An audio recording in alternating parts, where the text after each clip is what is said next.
A ver, pensemos en esto un momento. ¿Y si en lugar de estar siempre luchando contra la naturaleza, aprendiéramos a diseñar nuestros hogares, nuestras carreras, vamos, nuestras vidas enteras siguiendo sus mismas reglas? Pues eso, en esencia, es la permacultura. Y ojo, no es solo una técnica de jardinería, ¿eh? Es una forma de pensar radicalmente eficiente. Venga, vamos a desgranarlo. Esta frase, de verdad, es que lo resume todo a la perfección. La permacultura parte de una idea de fondo que es, bueno, es bastante simple en realidad. La naturaleza lleva millones de años perfeccionando los sistemas más resilientes y productivos que existen. Así que nuestro trabajo no es reinventar la rueda, ni mucho menos. Es más bien observar, entender y sobre todo colaborar con esa sabiduría que ya está ahí.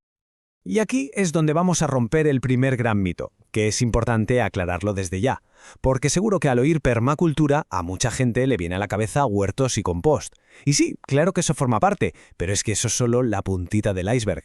La realidad es que es un sistema de diseño increíblemente versátil, que sirve para crear sistemas sostenibles y eficientes en cualquier aspecto de la vida. Entonces, el punto crucial, la idea con la que hay que quedarse es esta. La permacultura nos enseña a fijarnos en los patrones del mundo natural. Ya sabes, cómo fluye el agua, cómo se conectan las especies, cómo la energía se cicla y no se desperdicia. Y una vez entendemos esa lógica, la aplicamos para resolver problemas muy humanos. En el fondo, se trata de crear conexiones inteligentes. Y si tuviéramos que empezar por un único sitio, sin duda sería por aquí.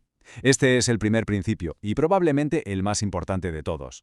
Antes de mover una sola piedra, antes de plantar nada, la permacultura nos pide algo que es muy simple pero a la vez muy profundo: parar, observar y después interactuar. ¿Y por qué es tan vital? Pues porque si entendemos de verdad las condiciones de un lugar, por dónde sale el sol en invierno y por dónde en verano, de dónde sopla el viento frío, hacia dónde va el agua cuando llueve a cántaros, podemos colocar cada elemento de nuestro diseño para que trabaje a favor de esas energías y no en contra. Y esto, a la larga, ahorra una cantidad de tiempo, de trabajo y de recursos que es de verdad inmensa. Muy bien, una vez que hemos observado, ¿cómo empezamos a organizar todo esto? Pues aquí entra la primera gran herramienta de diseño de la permacultura, la zonificación. Es una forma sencillamente brillante de organizar cualquier sistema para ahorrar energía. La lógica es que es impecable. Aquello que necesita atención todos los días, como por ejemplo las hierbas aromáticas que usamos para cocinar, pues tiene que estar lo más cerca posible, ¿no? A mano. Y lo que visitamos solo de vez en cuando, como los árboles frutales de temporada, pues puede estar un poquito más lejos. Es pura eficiencia energética, vamos. A ver, veamos cómo se estructura. Todo empieza en la zona cero, que es uno mismo, nuestro propio bienestar. Luego viene la zona cero, el hogar. La zona 1 es lo que está pegado a casa, lo que usamos a diario. La zona 2, un poco más allá, para cosas que visitamos frecuentemente. La 3 ya se reserva para cultivos a mayor escala o acciones que implican a la región. Y por último, la zona 5, que es esa área salvaje que dejamos tranquila, para observar y aprender de ella. Pero aquí viene lo realmente interesante de este sistema. Fíjate cómo este concepto va mucho más allá de una granja.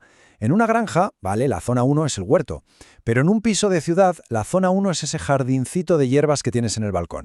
Y en una carrera profesional, la zona 1 es tu oficina en casa o tus colaboradores más cercanos. Esto demuestra que la zonificación no es una regla para el campo, es una forma de pensar que se puede aplicar a, literalmente, todo. Vale, perfecto. Ya hemos organizado nuestros elementos internos según cuánto los usamos.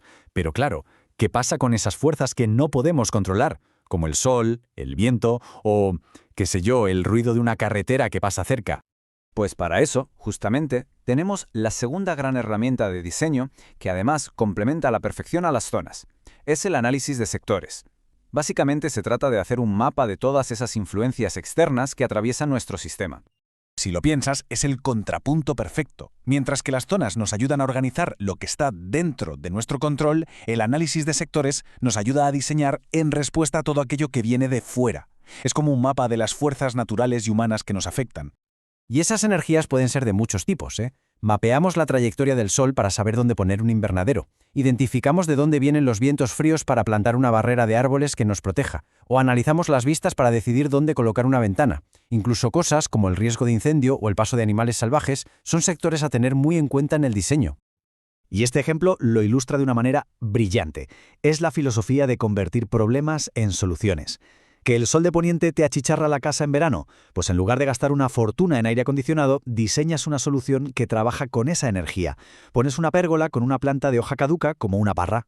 El resultado, te da una sombra fresquita justo cuando más la necesitas, en invierno pierde la hoja y deja que el sol caliente la casa y, por si fuera poco, te regala uvas. Un solo elemento cumpliendo múltiples funciones. Es genial. Bueno, y ahora vamos a ver cómo todo esto se materializa, porque estos principios no son solo para gente con grandes terrenos. La magia de la permacultura es que se puede aplicar a cualquier escala, desde un balcón minúsculo hasta la planificación de toda una carrera profesional. Por ejemplo, en un balcón de ciudad se piensa en capas, imitando a un bosque. Se aprovecha la verticalidad con estanterías o plantas trepadoras, creando diferentes niveles que multiplican el espacio. Se crean pequeños microclimas, poniendo unas plantas más altas para proteger del viento a otras más delicadas. Y si nos metemos dentro de casa, en la cocina, la permacultura te inspira, por ejemplo, a tener un pequeño jardín vertical con las hierbas que más usas, a reutilizar el agua de lavar las verduras para regar las plantas y a cerrar el ciclo de los nutrientes con un vermicompostador que convierte los restos de comida en un abono fantástico. E incluso se puede aplicar a algo tan abstracto como el trabajo. Se puede usar la zonificación para diseñar una carrera. Las habilidades clave y los proyectos más personales serían tu zona 0 y 1, las colaboraciones que tienes en tu propia ciudad, la zona 2, y esa red de contactos que tienes a nivel nacional, la zona 3. Es una forma muy inteligente de gestionar la energía profesional. Y después de todo este recorrido, volvemos al principio, al paso más importante, el más fundamental y sobre todo el más accesible de todos. Antes de hacer absolutamente nada, la clave es simplemente empezar a observar. La permacultura no va de convertirse en un superhéroe ecológico de la noche a la mañana, para nada. Va más bien de esto, de hacer cambios pequeños, inteligentes y que se puedan sostener en el tiempo. Confiar en el proceso, empezar por ese primer círculo, el más cercano, y desde ahí ir expandiéndose poco a poco. Y para cerrar, ahí queda esta pregunta.